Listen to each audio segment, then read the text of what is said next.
Você já imaginou descobrir que a pessoa que compartilha seu sangue, que cresceu ao seu lado, traiu sua confiança da forma mais cruel possível? Hoje, aos meus 78 anos, o som da chuva no telhado de telhas antigas ainda me transporta para aquele inverno de 1980, quando meu mundo desabou em questão de horas. Feche os olhos por um momento. Imagine uma criança de 9 anos, sorrindo com a inocência que só as crianças possuem, brincando no terreiro de uma casa simples no interior do Brasil. Essa criança é minha Júlia, minha filha caçula, a menina dos olhos de jabuticaba, que iluminava até os dias mais escuros daquele nosso cantinho esquecido por Deus e pelo governo. Agora, imagine essa mesma criança desaparecida. E não por um acidente ou por uma doença que Deus mandou, isso já seria uma dor insuportável. Imagine descobrir que ela foi levada, trocada como se fosse uma mercadoria, um objeto sem valor, e pela sua própria irmã, a mulher que cresceu dividindo o mesmo prato, a mesma casa, as mesmas histórias que você, trocada por um porco, um único porco magro. O grito que dei naquele dia deve ter ecoado por todo o sertão. Foi um grito que carregava não apenas desespero, mas a transformação de uma mulher simples em uma força da natureza. Naquele instante, prometi a mim mesma que moveria céus e terra para encontrar minha filha. Algumas feridas o tempo cura. Outras, como essa, apenas formam uma casca fina por cima, mas continuam pulsando por dentro, lembrando que estão ali. Quando os ventos frios de julho chegam, sinto aquela mesma angústia no peito, como se tivesse acontecido ontem. Mas esta não é apenas uma história de traição e dor. É uma história sobre até onde uma mãe é capaz de ir por amor. É sobre descobrir forças que nem sabia que tinha. Sobre enfrentar um Brasil invisível, onde crianças podiam ser compradas e vendidas nas sombras, longe dos olhos da lei. As mãos que hoje tremem ao servir um café para as visitas são as mesmas que seguraram firme no cabo da enxada para se defender, que bateram em portas de estranhos por quilômetros de estrada de terra, que acariciaram o rosto assustado da minha menina quando finalmente a encontrei. Contei essa história muitas vezes para meus netos, não para assustá-los, mas para que entendam o valor da família verdadeira, aquela que se constrói com amor, não com sangue, para que saibam que nem sempre quem divide nosso sobrenome merece nossa confiança. Então sente-se comigo nesta varanda, tome um café coado na hora. Deixe que eu lhe conte, com a paciência dos velhos e a memória que, apesar da idade, ainda guarda cada detalhe daqueles dias de desespero e, finalmente, de redenção. Esta é minha história. A história de como minha irmã trocou minha filha por um porco magro. E como descobri que o amor de mãe é a força mais poderosa que existe neste mundo. Nasci em 1947, numa fazenda nos arredores do que hoje é o Distrito Federal, muito antes da construção de Brasília. Cresci em meio às plantações de mandioca e feijão, aprendendo a lida da terra com meus pais. A vida era simples, mas digna. Escola? Só até o 3º ano, quando o professor itinerante deixou de visitar nossa região. Aprendi o suficiente para fazer contas de cabeça e ler a Bíblia, o que já era mais do que muitos tinham por ali. Em 1968, conheci Geraldo em uma festa de São João. Ele tocava viola como quem conversa com Deus e tinha um olhar calmo que me conquistou entre uma quadrilha e outra. Casamos 6 meses depois. Não tínhamos quase nada, apenas um pedaço de terra que meus pais cederam como dote e muitos sonhos. Construímos nossa casa com as próprias mãos, ele assentando tijolo por tijolo, eu carregando água e fazendo o reboco. Era pequena, mas nossa. O telhado de 2 águas, as paredes caiadas de branco, o chão de terra batida que mais tarde conseguimos cobrir com cimento. O fogão a lenha era o coração da casa, sempre aceso, como se guardasse o calor da nossa família em formação. Vieram os filhos, Toninho em 1970, depois as gêmeas Aparecida e Conceição em 1972 e finalmente nossa Júlia em 1971. Cada um deles era motivo de festa, mesmo com a vida apertada. Geraldo trabalhava na roça dos outros durante a semana e cuidava da nossa nos fins de semana. Eu vendia doces de leite e frutas cristalizadas nas feiras dos arredores, além de ser conhecida como parteira e curandeira da região. A vida era difícil, mas era boa. Nos anos 70, com o milagre econômico que diziam existir nas capitais, nós, do interior, continuávamos na mesma luta. Luz elétrica não chegou até nós. Água encanada? Tínhamos um poço e nos orgulhávamos dele. O único luxo era o rádio a pilha que Geraldo ligava à noite para ouvir o noticiário e as músicas caipiras que tanto amava.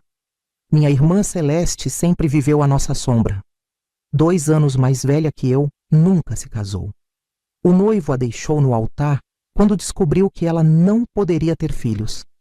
Desde então, um amargor cresceu nela, como erva daninha que se espalha sem que ninguém note. Quando nossos pais morreram, ela se mudou para uma casa pequena no mesmo terreno que o nosso. Para não ficar sozinha, dizia. Hoje sei que suas intenções eram outras. Em 1978, a tragédia bateu à nossa porta. Geraldo começou a sentir dores de cabeça fortes, febre que ia e vinha. O posto de saúde mais próximo ficava a 2 horas de caminhada. Quando conseguimos levar meu marido até lá, o médico balançou a cabeça. Meningite, disse ele. Uma semana depois, enterrei o amor da minha vida sob uma mangueira frondosa. De repente, eu era uma viúva de 31 anos, com 4 filhos para criar. Toninho, com 8 anos, já ajudava na roça. As gêmeas de 6 anos cuidavam da casa enquanto eu trabalhava. E Júlia, com apenas 7 anos, me acompanhava nas minhas andanças como parteira e curandeira, aprendendo sobre ervas e orações. Foi assim que chegamos a 1980, o ano em que minha vida mudaria para sempre. Eu, uma mulher de mãos calejadas e coração resistente, que achava já ter visto o pior que a vida podia oferecer, estava prestes a descobrir que a maldade humana não tem limites, especialmente quando vem de quem deveria nos proteger. Nossa comunidade, a Baixada do Córrego, era tão pequena que nem constava nos mapas oficiais. Um amontoado de casas simples espalhadas entre plantações e pastos, a cerca de 70 quilômetros do centro de Brasília. O único carro que tínhamos por ali era uma caminhonete velha do seu Juvenal, que fazia às vezes de ambulância, carro funerário e transporte escolar. A estrada era de terra batida, que virava um lamaçal nos tempos de chuva e uma nuvem de poeira na seca. Apesar da pobreza, éramos unidos. As famílias se ajudavam nas colheitas, nas construções, nas festas religiosas. A palavra de um homem valia mais que qualquer documento. Vivíamos à margem do progresso que o Brasil dizia experimentar, mas tínhamos dignidade. Até aquela terça-feira de julho de 1980, o dia começou como qualquer outro. Acordei antes do sol nascer para acender o fogão a lenha e preparar o café. Júlia, minha caçula, dormia enrolada em sua colcha de retalhos que eu mesma havia costurado. Tinha um sono pesado como o pai. Acordei-a com um beijo na testa. Mãezinha, hoje tem aula? Ela perguntou, esfregando os olhos. Tem sim, filha. Levanta que o Toninho já está indo para o campo e vai deixar você na escolinha no caminho. A escola era uma sala improvisada na casa da dona Zulmira, que tinha estudado em Goiânia e voltado para ensinar as crianças da região. Um luxo que fazíamos questão de proporcionar aos nossos filhos, mesmo que isso significasse menos um par de mãos na lida diária. Naquela manhã, eu tinha um compromisso importante. Dona Zulmira estava para dar à luz seu 6º filho, e como parteira da região, precisava estar lá. Arrumei minha bolsa com ervas, tesouras esterilizadas na cachaça e panos limpos. Deixei o almoço pronto para quando as crianças voltassem e fui até a casa de minha irmã. Celeste, preciso que olhe as crianças à tarde. Toninho volta do campo lá pelas 4, mas as meninas chegam da escola ao meio-dia. Pedi parada à porta de sua casa. Ela estava sentada na cadeira de balanço da varanda, remendando uma colcha velha. Ergueu os olhos para mim, aqueles olhos que nunca pareciam sorrir, mesmo quando a boca o fazia. Claro, irmã, Pode ir sossegada, respondeu com uma voz macia, que não combinava com seu olhar duro. Notei algo diferente nela naquele dia. Um nervosismo contido, como se tivesse um segredo. Mas na correria do momento não dei importância. Grande erro. O parto de Dona Zulmira foi difícil. O bebê estava sentado. Precisei virá-lo com manobras que aprendi com minha avó. Levou horas até que o choro da criança enchesse a casa. Quando finalmente entreguei o menino aos braços da mãe exausta, já era noite fechada. Caminhei para casa sob um céu estrelado, o cansaço puxando meus ombros para baixo. Ainda assim, senti aquela satisfação que só vem depois de ajudar a trazer uma vida ao mundo. Ao chegar em casa, encontrei Toninho e as gêmeas sentados à mesa, comendo o feijão que havia deixado pronto. Mas Júlia não estava com eles. — Cadê sua irmã? Perguntei, pendurando meu chale no prego atrás da porta. — A tia Celeste disse que levou ela para dormir lá hoje, respondeu Aparecida sem levantar os olhos do prato. Achei estranho. Júlia nunca dormia fora de casa. Ela tinha medo do escuro, sempre queria estar perto de mim. Mesmo assim, pensei que talvez Celeste estivesse tentando ajudar, me dar uma folga depois do dia cansativo. Mal sabia eu que aquela noite marcaria o início do pior pesadelo que uma mãe pode viver. Na manhã seguinte, acordei com o cantar do galo antes mesmo do sol aparecer. A ausência de Júlia criava um vazio na casa que não conseguia explicar. Normalmente, ela seria a primeira a me abraçar quando eu abria os olhos, perguntando o que teríamos para o café. Terminei de acender o fogo e fui até a casa de Celeste buscar minha filha. Bati na porta de madeira desgastada 1, 2, 3 vezes. Nada. Finalmente, a porta se abriu e minha irmã apareceu. Os cabelos desgrenhados, olheiras fundas sob os olhos. — Cadê a Júlia? Vim buscar ela para ir para a escola, falei, tentando espiar por cima do ombro dela para dentro da casa. Celeste hesitou por um momento, a mão ainda firme na porta como se quisesse me impedir de entrar. — Ela não está aqui, respondeu finalmente. — Como assim não está? As meninas me disseram que ela ficou com você ontem à noite. Bom, ela ficou, mas... Minha irmã desviou o olhar, algo que sempre fazia quando mentia. Sua prima Marlene passou aqui ontem à tardinha vindo de Taguatinga. Ela convidou Júlia para passar uns dias na cidade. Achei que seria bom para a menina conhecer outros lugares, então deixei ela ir. Senti meu sangue gelar. Marlene? Não víamos essa prima há mais de 4 anos. E ela jamais apareceria sem avisar. Você deixou minha filha ir embora com Marlene sem me consultar? Minha voz saiu mais alta do que pretendia. Ela disse que tinha conversado com você antes. Celeste respondeu rapidamente. E deixou um recado, que volta na semana que vem. Algo não estava certo. Júlia tinha medo de pessoas estranhas, mesmo sendo parentes distantes. Ela jamais iria a lugar algum sem se despedir de mim, sem levar suas roupas, sem o caderno de escola que tanto prezava. Que roupa ela levou? Que sapato ela estava usando?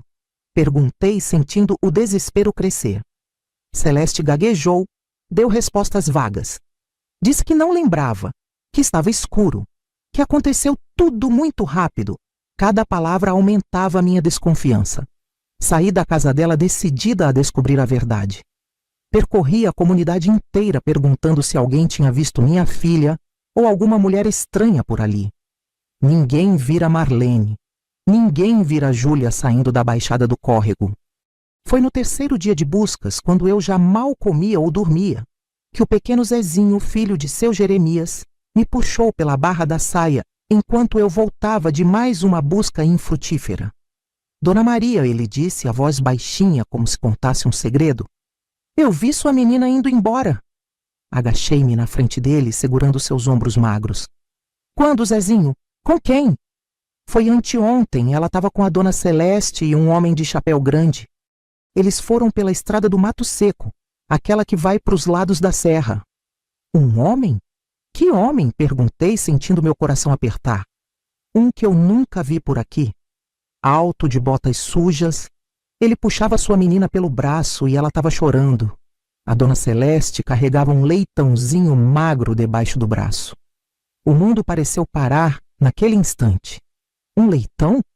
Minha cabeça rodou tentando fazer sentido daquelas palavras. Mas no fundo, uma voz já gritava a verdade que eu me recusava a aceitar. Corri para a casa de Celeste como um animal ferido. Não bati na porta. Chutei-a com toda a força que tinha. O barulho ecoou pelo terreiro, assustando as galinhas. Celeste estava sentada à mesa, descascando mandioca. Olhou para mim assustada, o descascador de legumes ainda na mão. O que foi isso, Maria? Perdeu o juízo? Avancei sobre ela, agarrando-a pelo colarinho da blusa, uma fúria que nunca havia sentido antes tomando conta de mim. Onde está minha filha? Gritei, as lágrimas finalmente rompendo a barreira que eu havia construído nos últimos dias. O que você fez com a minha Júlia? O silêncio que se seguiu foi a confissão que eu temia ouvir, e quando ela finalmente falou, confirmou meus piores temores. Precisava de um porco para a criação, disse, a voz fria como a lâmina de uma faca. O homem do mato seco ofereceu um troca. Ele precisava de uma menina para o trabalho nas fazendas, eu precisava do porco. E então, no canto da casa, vi o animal magro amarrado a um poste. A prova do crime mais impensável. Minha irmã havia trocado minha filha de 9 anos por um porco. Aquele momento ficou congelado no tempo. Senti como se tivesse levado um golpe físico, um soco no estômago que me deixou sem ar. Minhas pernas fraquejaram e precisei me apoiar na parede para não cair. Os olhos de Celeste não mostravam nenhum arrependimento, apenas uma frieza calculista que nunca havia notado antes. Você vendeu minha filha? As palavras saíram entrecortadas, a voz embargada pela incredulidade. Por um porco? Troca não é venda, respondeu ela com uma calma perturbadora, voltando a descascar a mandioca como se estivéssemos falando do tempo. Além disso, o que tanto drama? Você tem mais 3 filhos. Eu não tenho nenhum. Algo se rompeu dentro de mim naquele instante. Uma barreira que segurava décadas de emoções contidas, de força necessária para criar 4 filhos sozinha após a morte de Geraldo. Avancei sobre Celeste com uma violência que não sabia ser capaz. Derrubei a bacia de mandiocas, virei a mesa, agarrei-a pelos cabelos. Gritei palavras que nunca havia pronunciado antes, maldições que nem sabia que conhecia. Sua desgraçada, monstro! Como pôde fazer isso? Era sua sobrinha, uma criança! Os vizinhos vieram correndo ao ouvir os gritos. Seu Jeremias e o filho mais velho do Zé Pequeno precisaram me segurar para que eu não matasse minha própria irmã ali mesmo. Eu estava irreconhecível. A mulher calma e sensata que todos conheciam havia sido substituída por uma fera ferida. Quem é esse homem? Para onde ele levou minha filha? Exigi saber, ainda sendo contida pelos homens. Ele vem do outro lado da serra, Celeste respondeu, ajeitando as roupas amassadas pela nossa briga. Compra crianças para trabalharem nas fazendas de café. Paga bem, ou paga em mercadoria, como no meu caso. Você sabe o nome dele? Onde posso encontrá-lo? Chamam ele de Cabeleira. Mas que isso não sei. Ele aparece de tempos em tempos, leva as crianças e some por aqueles lados da Serra do Entardecer. De volta à minha casa, caí de joelhos no chão batido da cozinha. As gêmeas me olhavam assustadas, sem entender o que acontecia. Toninho, mais velho, já compreendia a gravidade da situação. Vi em seus olhos o mesmo ódio que eu sentia. Vou buscar a Júlia, mãe, ele disse, pegando a velha espingarda do pai que guardávamos atrás da porta. Não, filho, respondi, enxugando as lágrimas com as costas das mãos. Você fica e cuida das suas irmãs. Eu vou. Naquela noite não dormi. Passei horas olhando para o céu estrelado através da janela de madeira, pensando na minha pequena Júlia, imaginando onde ela estaria, se estaria com fome, com medo, chorando por mim. A dor era física, como se tivessem arrancado um pedaço do meu corpo. Pela manhã, arrumei uma trouxa com algumas roupas, peguei as economias que guardava dentro de uma lata de aveia vazia, algumas notas de cruzeiros amareladas pelo tempo e os brincos de ouro que herdei da minha mãe, única coisa de valor que possuía. Toninho Você agora é o homem da casa, falei ao meu filho mais velho, entregando-lhe a única chave que tínhamos. Cuide das meninas. Não deixe que se aproximem da casa de Celeste. Plante a mandioca no tempo certo. Não esqueça de colher o milho quando estiver maduro. A senhora vai trazer a Júlia de volta? Perguntou Conceição, abraçando minha cintura com força. Vou, minha filha. Nem que eu tenha que revirar esse Brasil inteiro. Olhei uma última vez para o porco amarrado no quintal de Celeste. Um animal magro, de costelas aparentes, que provavelmente não valeria nem o preço de 2 sacos de milho. Era por isso que minha filha havia sido trocada. Saí de casa carregando apenas uma trouxa, o desespero e uma determinação feroz de encontrar minha filha. Naquela estrada de terra, sob o sol inclemente de julho, nascia uma nova mulher, uma que não conhecia limites quando se tratava de proteger seus filhos.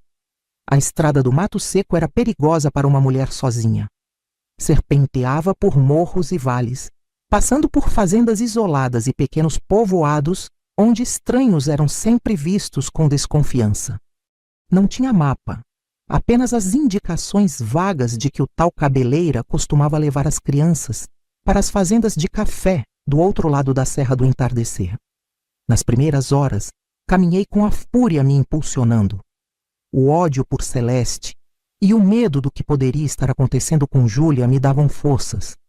Mas logo a exaustão começou a pesar. Eu não era mais uma jovem, e a vida dura tinha deixado marcas no meu corpo. Ainda assim, cada vez que meus passos desaceleravam, imaginava o rosto assustado da minha filha, e isso bastava para me fazer seguir adiante. Na primeira noite, dormi encolhida sob uma árvore à beira da estrada, o medo e a angústia me mantendo em um estado de semivigília. Cada ruído da mata me sobressaltava. Poderia ser uma onça, uma cobra ou algum homem mal intencionado. Poucas mulheres viajavam sozinhas naquela época, especialmente por estradas desertas como aquela. Na manhã seguinte, com os primeiros raios do sol, consegui carona em uma carroça de um vendedor ambulante. Seu José, um senhor de idade com um olho de vidro e mãos calejadas pelo tempo, me olhou com desconfiança no início, mas se compadeceu quando contei minha história.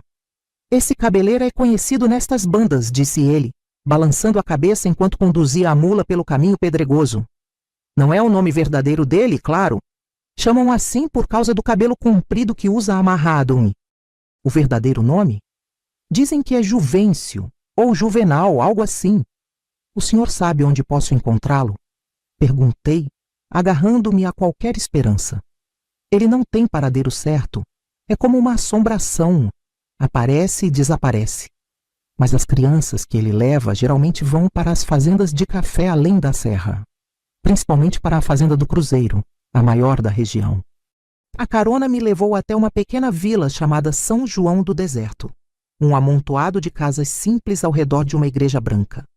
Ali, vendi um dos meus brincos de ouro para um comerciante local, que me pagou menos da metade do valor real. Não tinha escolha. Precisava de dinheiro para continuar a jornada. Na venda da praça, enquanto comia um pão com linguiça, minha primeira refeição decente desde que saí de casa, ouvi conversas sobre o Cabeleira. Ele havia passado por ali 2 dias antes, levando mercadoria para a fazenda do Cruzeiro. Meu coração apertou ao ouvir as crianças sendo referidas dessa forma, como objetos. Quantas outras mães estariam como eu procurando seus filhos desaparecidos? A ansiedade me consumia. Cada hora que passava era 1 hora a mais que Júlia estava longe, exposta a Deus sabe que perigos. Imaginava as suas mãozinhas pequenas, que antes só conheciam o trabalho leve de casa, e as brincadeiras no terreiro, agora forçadas a colher café até sangrarem. Pensava nos seus olhos, sempre tão vivos e brilhantes, provavelmente agora apagados pelo medo e exaustão. À noite, na pequena pensão onde consegui um quarto pelo menor preço possível, escrevi uma carta para Toninho. Contei onde estava, o que havia descoberto e pedi que cuidasse bem das irmãs. Não sabia quando voltaria, nem se conseguiria trazer Júlia, mas prometi que não desistiria. Entreguei a carta a um motorista de caminhão que fazia o trajeto até perto da nossa comunidade junto com algumas moedas para que ele garantisse a entrega. Deitada na cama dura daquele quarto estranho, olhei para o teto descascado e fiz algo que não fazia há muito tempo. Rezei. Pedi a Deus, a Nossa Senhora e a todos os santos que conhecia que protegessem minha filha, que me dessem forças para encontrá-la, e, embora soubesse que era pecado, pedi que Celeste pagasse pelo que havia feito. Adormeci com lágrimas secas no rosto e um único pensamento: amanhã estaria mais perto de encontrar minha Júlia. O caminho até a fazenda do Cruzeiro foi mais difícil do que imaginei. A Serra do Entardecer não era apenas uma elevação no terreno, como as colinas da nossa região. Era uma verdadeira muralha natural, com trilhas íngremes e perigosas. Para uma mulher que raramente saía da comunidade, aquela travessia era como entrar em outro mundo. Consegui uma carona em um caminhão de gado até o sopé da serra. O motorista, um homem de poucas palavras e muitas cicatrizes, me alertou: a senhora não vai conseguir atravessar isso sozinha. Tem onça, tem cobra, tem gente pior que bicho.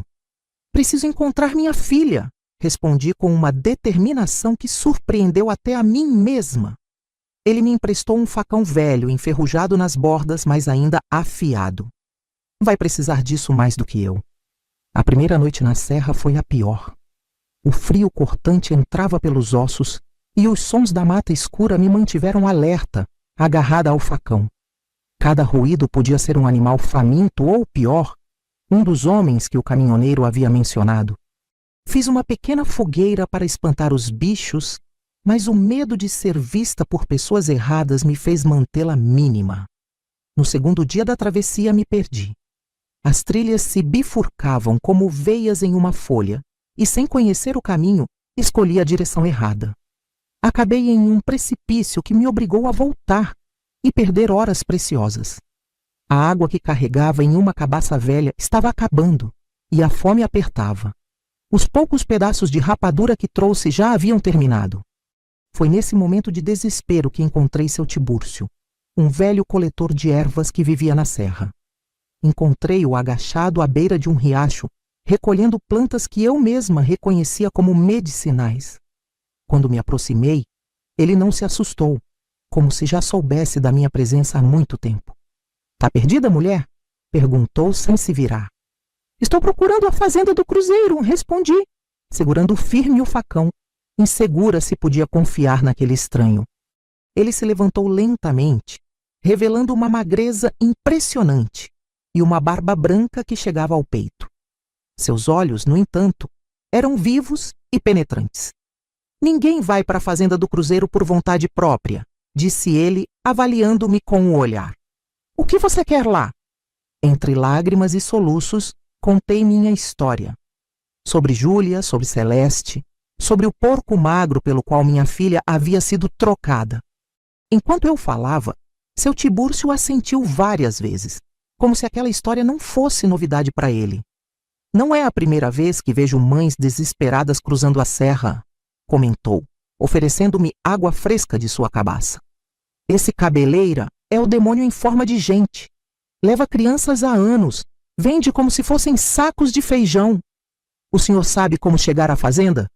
Sei sim, mas não é só chegar lá que é difícil, é sair de lá com sua filha que é quase impossível. O coronel Rodolfo, dono daquelas terras, tem capangas armados por toda parte. Dizem que até o delegado da região está na folha de pagamento dele. Engoli em seco, percebendo pela primeira vez que encontrar Júlia seria apenas o começo dos meus problemas. Como uma mulher sozinha, sem dinheiro e sem influência, poderia enfrentar um poderoso fazendeiro. Não tenho escolha, respondi finalmente. Vou buscar minha filha, nem que seja a última coisa que eu faça na vida. Seu Tibúrcio me indicou o caminho mais seguro para a fazenda do Cruzeiro e me deu algumas ervas para mastigar contra a fome e o cansaço. Antes de nos separarmos, ele segurou meu braço com força surpreendente para alguém tão franzino. Não chegue pela entrada principal. Tem cães e homens armados. Vá pelo lado sul, onde fica o cafezal. De tarde, as mulheres e crianças estão lá, colhendo... Talvez encontre sua menina sem precisar enfrentar os capangas. Segui suas instruções, caminhando por mais um dia inteiro, até avistar a propriedade. A fazenda do Cruzeiro era muito maior do que imaginei. Hectares e hectares de cafezais se estendendo pelas encostas, uma casa grande e imponente no topo de uma colina suave, e várias construções menores espalhadas pela propriedade. De longe, parecia uma pequena cidade. Escondi-me na mata que circundava a fazenda e observei a movimentação durante horas. Homens a cavalo patrulhavam os limites da propriedade, alguns com espingardas nas costas. Caminhões chegavam e saíam carregados de sacas. E nos cafezais, como seu Tibúrcio havia dito, dezenas de mulheres e crianças trabalhavam curvadas entre os arbustos, carregando grandes cestos nas costas. Esperei até o entardecer, quando as sombras ficaram mais longas, e me aproximei pelo lado sul, rastejando entre a vegetação baixa que margeava a plantação. Meu coração batia tão forte que temia que pudesse ser ouvido. Quando finalmente cheguei perto o suficiente, comecei a procurar Júlia entre os trabalhadores. As crianças estavam todas magras, sujas, com roupas rasgadas. Algumas não pareciam ter mais de 6 ou 7 anos. Seus rostinhos estavam marcados não apenas pelo sol inclemente, mas por uma tristeza que nenhuma criança deveria conhecer. Meus olhos percorreram aquele mar de pequenos trabalhadores, buscando desesperadamente os olhos de jabuticaba da minha filha. Foi quando vi um capanga se aproximando do grupo, chicote em mãos, gritando para que trabalhassem mais rápido. Instintivamente, me encolhi mais entre os arbustos. O homem parou perto de uma menina pequena que havia derrubado algumas bagas de café. Levantou o chicote, pronto para desferir um golpe. Não consegui me conter. A fúria maternal falou mais alto que a prudência. "Pare!" gritei, saltando do meu esconderijo. O homem virou-se surpreso, o chicote ainda erguido. As crianças pararam o trabalho, olhando assustadas. Em segundos, outros capangas começaram a correr em nossa direção. "Quem é você? Como entrou aqui?" O homem rosnou, avançando em minha direção. "Estou procurando minha filha", respondi, percebendo tarde demais o erro que havia cometido. "Júlia, ela foi trazida para cá contra a vontade." O homem deu uma risada seca. "Aqui não tem ninguém contra essa vontade. Todos estão pagando suas dívidas com trabalho honesto." Ele se virou para os outros capangas. "Levem essa mulher para o galpão. O patrão decide o que fazer com ela depois." Tentei correr, mas era tarde demais. 2 homens me agarraram pelos braços com tanta força que deixaram marcas roxas na minha pele. Gritei o nome de Júlia várias vezes enquanto me arrastavam, mas não houve resposta. Olhei freneticamente para cada criança que conseguia ver, mas minha filha não estava entre elas. Fui jogada em um galpão escuro que cheirava a café e suor. A porta foi trancada e as vozes dos homens foram sumindo à distância. Ali, sozinha no escuro, percebi que minha primeira tentativa havia falhado miseravelmente. Em vez de salvar minha filha, eu mesma havia me tornado prisioneira. O galpão onde me prenderam era usado para secar grãos de café. O cheiro forte e adocicado impregnava tudo, misturando-se ao odor de mofo e poeira. A única luz vinha de pequenas frestas entre as tábuas das paredes. Não havia janelas, apenas uma porta trancada por fora. Passei a noite inteira tentando encontrar uma maneira de sair dali. Testei cada tábua, cada prego, procurando algo solto, alguma fraqueza na estrutura. Mas o galpão era sólido, construído para resistir às tempestades da serra. No meio da madrugada, ouvi um barulho na porta. Preparei-me para enfrentar quem entrasse, segurando um pedaço de madeira que havia conseguido arrancar do chão. Para minha surpresa, quem apareceu foi uma mulher idosa, carregando uma lamparina e um prato de comida. "Cuidado com isso", sussurrou ela, indicando minha arma improvisada. "Se os homens do coronel virem, você vai conhecer o gosto do chicote." Baixei o pedaço de madeira, mas permaneci alerta. A mulher colocou o prato no chão, um pouco de angu com um pedaço pequeno de carne. "Quem é você?" perguntei. "Sou Dona Jurema, trabalho na cozinha da Casa Grande. Vim trazer algo para a senhora comer." "Por que está me ajudando?" Ela olhou para os lados como se temesse ser ouvida e aproximou-se mais. "Sei por que veio. Está procurando sua menina, né? Ouvi os capangas comentando. Seu rosto enrugado mostrava uma mistura de compaixão e medo. Não é a primeira mãe que aparece aqui, mas geralmente elas nem conseguem chegar tão perto. Você conhece uma menina chamada Júlia? Tem 9 anos, cabelo preto bem cacheado, olhos grandes? Dona Jurema fez que sim com a cabeça. Chegou há poucos dias. Está na casa grande, não nos cafezais. Meu coração disparou. Júlia estava viva, estava ali. Na casa grande, fazendo o quê? Trabalha na limpeza. O coronel gosta de meninas pequenas para limpar os cantos que as mulheres grandes não alcançam. Ela fez uma pausa. Sua filha é esperta.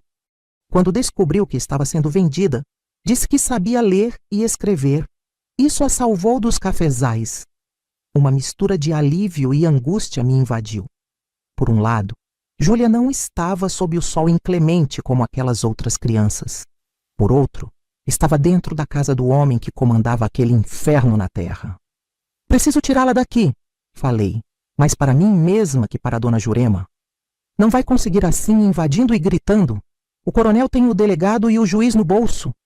Ninguém questiona o que acontece aqui. Então como? Como posso salvar minha filha? Dona Jurema aproximou-se ainda mais, baixando tanto a voz que precisei me inclinar para ouvir. Amanhã vão levar você para o coronel. Ele sempre quer ver pessoalmente quem causa problemas na fazenda. Quando estiver diante dele, não demonstre raiva. Diga que veio procurar trabalho, não sua filha. Diga que ouviu falar que pagavam bem e que sabe fazer doces, remédios, qualquer coisa que possa interessar a ele. Mentir para o homem que comprou minha filha? É isso ou nunca mais ver sua menina? Se ele souber que veio buscá-la, vai mandar as duas para longe, ou pior. Ela me olhou com intensidade. Aprenda a jogar o jogo dele se quiser ter alguma chance. Quando Dona Jurema saiu, fiquei sozinha com meus pensamentos e um plano começando a se formar. Ela estava certa. Eu não conseguiria vencer aquela batalha com força bruta ou confronto direto. Precisaria ser astuta, paciente, aprender a me mover nas sombras como nunca havia feito antes. Naquela noite, engoli meu orgulho e minha raiva. Amanhã seria uma mulher diferente, uma atriz interpretando o papel mais importante de sua vida, com a vida da sua filha em jogo. O amanhecer chegou com um barulho de botas pesadas se aproximando do galpão. A porta se abriu com um rangido, e 2 capangas entraram, seguidos por um homem mais velho, vestido de forma impecável. Camisa branca engomada, calças de linho, botas lustradas. Seu cabelo grisalho estava penteado para trás, e um bigode bem aparado emoldurava um sorriso que não chegava aos olhos. Então essa é a invasora, disse ele, me analisando de cima a baixo, como se eu fosse um animal em leilão. Sou Rodolfo Mendonça, proprietário desta fazenda. E você é... Lembrei do conselho de Dona Jurema. Baixei os olhos em uma humildade forçada que me custou todo o autocontrole que possuía. Maria das Dores, senhor. Vim em busca de trabalho. Trabalho? Ele riu, um som ríspido como galho seco quebrando. Entrando escondida e gritando pelos cafezais? Acho que não. Perdão, senhor, é que... Fiquei assustada quando vi aquele homem erguendo o chicote para a criança. De onde venho não tratamos assim nem os animais. O coronel Rodolfo estreitou os olhos avaliando minha resposta. E de onde você vem, Maria das Dores? Da Baixada do Córrego, perto de Brasília. Sou viúva, senhor, parteira e curandeira. Sei fazer remédios de ervas, doces, conservas. Fiz uma pausa, reunindo coragem para a mentira que poderia salvar ou condenar minha filha. Ouvi falar que o senhor paga bem e que precisava de gente para a casa grande. Ele considerou minhas palavras por um momento, coçando o queixo bem barbeado. Interessante. Minha esposa tem sofrido com enxaquecas que nenhum médico de Goiânia conseguiu curar. Você entende dessas coisas? Assenti rapidamente. Tenho um chá especial para isso, senhor. Nunca falha. Percebi uma abertura, uma possibilidade, e agarrei-me a ela como um náufrago a um pedaço de madeira. Se o senhor me der uma chance, Posso preparar para a dona. Também sei costurar, limpar ferimentos, fazer partos. Hesitei por um segundo, então acrescentei. E sei ler e escrever. Posso ensinar as crianças da fazenda, se o senhor quiser. Isso capturou sua atenção. Ele se aproximou, os olhos fixos nos meus. Alfabetizada? Isso é raro por estas bandas. Meu pai era professor, senhor. Fez questão que aprendêssemos. O coronel se virou para seus capangas. Levem-na para a casa grande. Diga a Jurema para dar-lhe um banho e roupas limpas. Quero ver esses talentos em ação. Enquanto caminhávamos para a sede da fazenda, mantive a cabeça baixa, o coração acelerado. Poderia ver Júlia. Poderia estar perto dela. Era o primeiro passo para nossa fuga. A casa grande era imponente, com uma varanda larga circundando toda a construção. Móveis de madeira nobre, trazidos da capital, decoravam os ambientes. Quadros a óleo nas paredes mostravam paisagens europeias que contrastavam com a brutalidade que eu havia testemunhado nos cafezais. Dona Jurema me recebeu com um olhar cúmplice. Enquanto me conduzia para um quarto de empregados nos fundos da casa, sussurrou. Sua menina trabalha na biblioteca. O coronel a colocou para limpar os livros porque tem mãos pequenas e cuidadosas. Se tudo der certo, você a verá hoje mesmo. Durante o banho, com água morna pela primeira vez em dias, deixei algumas lágrimas silenciosas se misturarem à água que escorria pelo rosto. Estava tão perto e, ao mesmo tempo, ainda tão longe. Havia conseguido entrar, mas estávamos no centro da teia de aranha, sob os olhos atentos da aranha mais perigosa. À tarde, depois de preparar um chá para a esposa do coronel, fui levada para conhecer o resto da casa. E foi então, ao virar um corredor, que a vi. Minha Júlia em pé em cima de uma escadinha de madeira, tirando o pó de livros em uma estante alta. Nossos olhares se encontraram e vi seus olhos se encherem de lágrimas. Por um segundo ela quase deixou escapar um grito, mas coloquei discretamente o dedo nos lábios. Ela entendeu. Precisávamos ser cuidadosas. Muito cuidadosas. Vou continuar o roteiro a partir do ponto onde parei, entregando as partes restantes solicitadas pelo usuário. Agora irei escrever. Nos dias que se seguiram, vivi uma mentira cuidadosamente construída. Durante o dia, era Maria das Dores, a curandeira competente que preparava remédios para a esposa do coronel e chás digestivos para o próprio. À noite, era a mãe desesperada que sussurrava planos de fuga para sua filha, nos poucos momentos que conseguíamos trocar algumas palavras escondidas. O coronel parecia satisfeito com meus serviços. A dor de cabeça de Dona Lívia, sua esposa, havia melhorado consideravelmente com minhas ervas, e isso me garantiu um certo status entre os empregados da casa grande. Mas eu sabia que essa confiança era frágil como vidro. Ao menor sinal de minha verdadeira intenção, ela se quebraria e nossas vidas estariam em risco. Mãe, sussurrou Júlia, enquanto eu a ajudava a limpar a prataria num final de tarde, as duas sozinhas na copa. Quando vamos embora daqui? Logo, meu amor.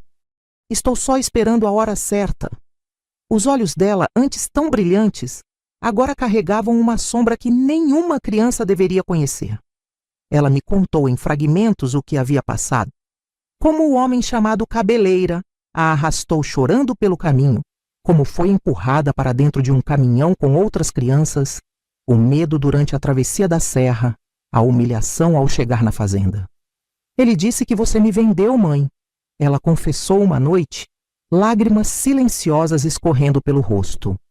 Disse que você não me queria mais porque eu dava muito trabalho.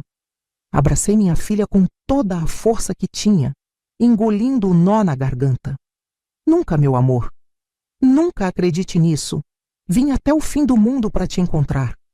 Durante 3 semanas, observei cada detalhe da fazenda. Os horários das rondas dos capangas, quais portas ficavam trancadas quando o coronel saía para supervisionar o trabalho nos cafezais. Descobri que aos domingos, após o almoço, toda a família ia descansar. Era o momento em que a vigilância ficava mais frouxa. Meu plano começou a ganhar forma quando descobri que um caminhão de mantimentos Chegava todos os domingos à tarde para abastecer a casa grande para a semana. O motorista, um homem chamado Tibério, parecia menos rude que os outros. Notei como ele sempre dava um jeito de deixar uma fruta ou um pedaço de rapadura para as crianças que trabalhavam por ali. Numa tarde, enquanto ele descarregava sacos de farinha, me aproximei com a desculpa de buscar ingredientes para as beira-cozinha. "O senhor vai até a cidade grande depois daqui?" Perguntei casualmente. Ele me olhou desconfiado. "Vou. Por quê?" "Por nada", respondi, e mudei de assunto. Mas na semana seguinte, quando ele voltou, deixei cair propositalmente um bilhete próximo a ele, enquanto fingia tropeçar. No papel havia escrito apenas: "Preciso de ajuda para sair daqui com minha filha. Pagarei bem?" Quando voltei mais tarde para recolher os mantimentos, encontrei um pedaço de papel dobrado entre os sacos de feijão. "Domingo que vem, depois do almoço, atrás do galpão de ferramentas. Traga 50.000 cruzeiros." Era uma fortuna. Muito mais do que eu possuía ou poderia conseguir. Mas tinha meu segundo brinco de ouro, guardado cuidadosamente no fundo de um chinelo velho. Teria que bastar. O plano estava traçado. No domingo seguinte, durante a hora mais quente do dia, quando todos descansavam, Júlia e eu nos encontraríamos com Tibério, atrás do galpão de ferramentas. Ele nos levaria escondidas no caminhão até a cidade mais próxima. Era arriscado, mas era a nossa única chance. Se fôssemos pegas tentando fugir, o destino seria cruel. Eu provavelmente seria morta como exemplo, e Júlia seria enviada para uma fazenda ainda mais distante, onde eu jamais a encontraria novamente. Na véspera da fuga, mal consegui dormir. Cada rangido da casa de madeira, cada som noturno parecia ser um alerta de que havíamos sido descobertas. E no fundo da minha mente, uma voz persistente me perguntava: será que Tibério realmente nos ajudaria ou nos entregaria ao coronel por uma recompensa maior? O domingo amanheceu com um céu limpo, sem nuvens. Um dia perfeito, pensei, para começar uma nova vida. Realizei minhas tarefas matinais com um cuidado extra para não levantar suspeitas. Servi o café da manhã para a família do coronel, preparei a infusão de ervas para Dona Lívia e até fiz um bolo de fubá que todos elogiaram. "Você tem sido uma bênção nesta casa, Maria", comentou Dona Lívia enquanto eu servia mais café. "Minhas dores quase desapareceram com seus remédios." Sorri educadamente, sentindo o peso do meu segredo. Seria a última vez que a veria. Júlia estava nervosa, eu podia perceber. Suas mãozinhas tremiam enquanto lustrava os talheres de prata na copa.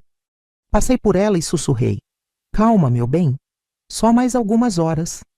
O almoço de domingo na fazenda do Cruzeiro era sempre farto. Carne assada, arroz, feijão tropeiro, couve, mandioca frita.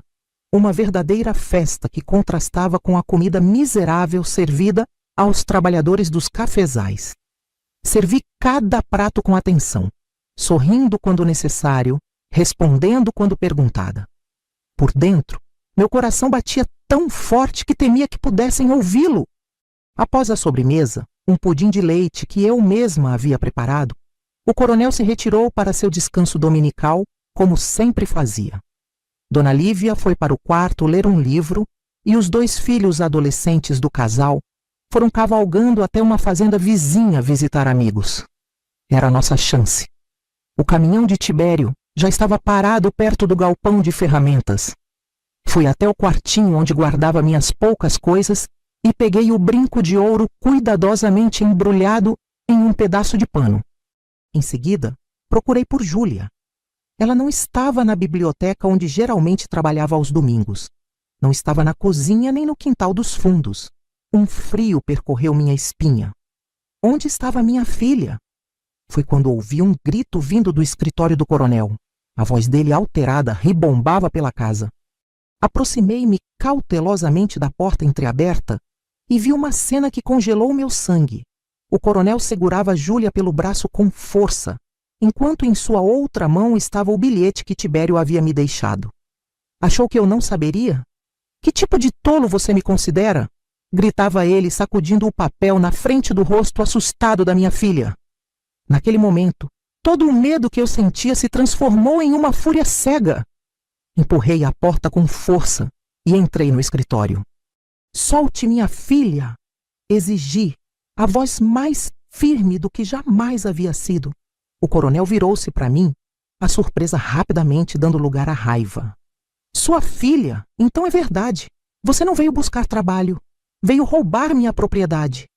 Júlia não é propriedade. É uma criança. Minha filha que foi roubada de mim, vendida contra a vontade dela e minha. Comprei e paguei por ela, respondeu ele com uma calma assustadora. Legalmente, é tão minha quanto este relógio ou aquela cadeira.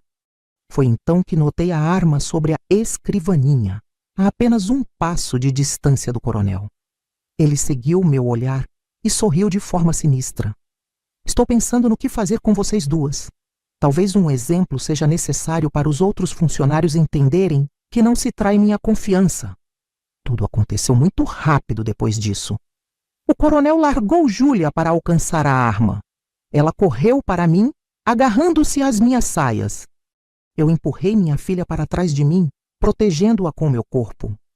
Não dê mais um passo, ordenou ele, apontando o revólver para nós. Nesse exato momento, ouvimos um estrondo alto. A porta dos fundos sendo arrombada, seguido por gritos e o som de correria. O coronel desviou o olhar por um instante e foi tudo o que precisei. Agarrei um pesado peso de papel de bronze que estava sobre a escrivaninha e, com uma força que nem sabia possuir, atingi a mão armada do coronel. O revólver disparou, a bala alojando-se no teto. O coronel urrou de dor e eu puxei Júlia para fora do escritório. Corremos pelos corredores da casa grande como se o próprio diabo estivesse em nosso encalço. Atrás de nós, os gritos furiosos do coronel ordenando que nos capturassem ecoavam pelas paredes. Júlia tropeçava, suas perninhas curtas mal conseguindo acompanhar meus passos desesperados. Mãe, estou com medo, ofegava ela enquanto eu a puxava pela mão. Não pare, filha. Não olhe para trás. Ao chegarmos à porta dos fundos, nos deparamos com uma cena inesperada. Trabalhadores dos cafezais invadiam a propriedade, armados com enxadas, foices e pedaços de pau. Homens, mulheres e até crianças mais velhas avançavam em direção à casa grande, seus rostos marcados por anos de exploração, agora transfigurados pela coragem do desespero. O que está acontecendo? Perguntei a um homem que passava correndo. Revolta, respondeu ele sem parar. Descobrimos que ele ia vender metade de nós para fazendas no Mato Grosso. Cansamos de ser tratados como gado. Era uma oportunidade em meio ao caos. Enquanto os capangas do coronel tentavam conter a multidão enfurecida, puxei Júlia para os fundos da propriedade, em direção ao galpão de ferramentas onde Tibério deveria estar esperando. O caminhão estava lá, motor ligado. Tibério parecia nervoso, olhando freneticamente para todos os lados. Rápido! Gritou ele quando nos viu. Isso vai virar um banho de sangue! Ajudei Júlia a subir na cabine e entreguei o brinco de ouro a Tibério. Ele pegou, examinou rapidamente e assentiu. Isso cobre apenas até a cidade. De lá, vocês se viram. Enquanto o caminhão avançava pelos fundos da propriedade por uma estrada secundária, olhei pela janela traseira. A casa grande agora estava cercada por trabalhadores. Vi chamas começando a se erguer de um dos galpões. O céu, antes de um azul límpido, agora se manchava com colunas de fumaça negra. O que vai acontecer com aquelas pessoas, mãe? Perguntou Júlia, seus olhos arregalados refletindo o fogo à distância. Não sei, filha. Mas elas estão lutando por liberdade, assim como nós. A estrada de terra serpenteava pela serra, cada curva nos afastando mais daquele lugar de pesadelos. Júlia finalmente adormeceu, exausta, sua cabeça apoiada em meu colo. Observei seu rosto pela primeira vez em semanas, mais magro, com olheiras que nenhuma criança deveria ter. Mas era minha Júlia, minha menina, finalmente a caminho de casa. Tibério dirigia em silêncio, os olhos fixos na estrada. Depois de algumas horas, quando já estávamos longe o suficiente, ele finalmente falou. A senhora é corajosa. Poucas mães teriam feito o que fez. Não é coragem, respondi acariciando os cabelos de Júlia. É amor. Ele assentiu, entendendo o que muitos jamais compreenderiam. Chegamos à cidade de Anápolis já noite alta. Tibério nos deixou perto da rodoviária. É melhor não dizerem a ninguém de onde vieram, aconselhou ele antes de partir. O coronel tem amigos em muitos lugares. Com o pouco dinheiro que havia conseguido economizar durante meu tempo na fazenda, comprei 2 passagens para Brasília no ônibus que sairia ao amanhecer.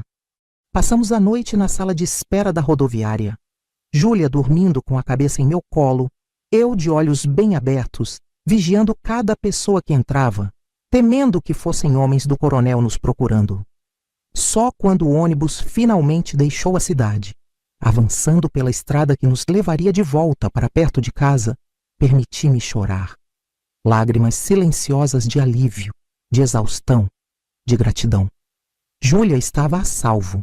Estávamos voltando para casa, mas eu sabia, enquanto observava a paisagem passar pela janela, que nada seria como antes. A comunidade para onde estávamos retornando abrigava a mulher que havia vendido minha filha, e eu ainda tinha contas a acertar com Celeste. Quando finalmente chegamos à Baixada do Córrego, depois de quase 1 mês de ausência, a comunidade inteira veio nos receber. A notícia de que eu havia encontrado Júlia e conseguido trazê-la de volta correu como fogo em palha seca. Toninho, as gêmeas, vizinhos, todos queriam ouvir nossa história, ver com os próprios olhos que estávamos vivas.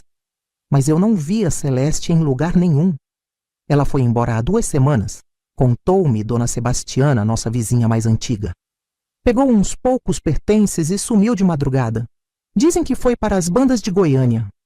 O porco magro pelo qual minha filha fora trocada havia morrido poucos dias depois da minha partida.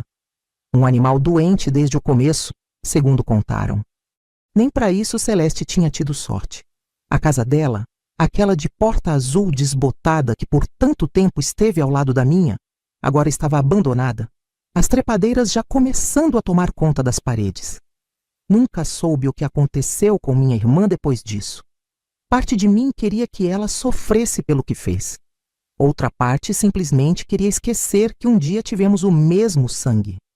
A primeira noite em nossa própria casa foi estranha. O conforto familiar do nosso lar contrastava com as semanas de terror que havíamos vivido. Júlia não queria dormir sozinha. Acordava gritando, sonhando que o homem de chapéu vinha buscá-la novamente.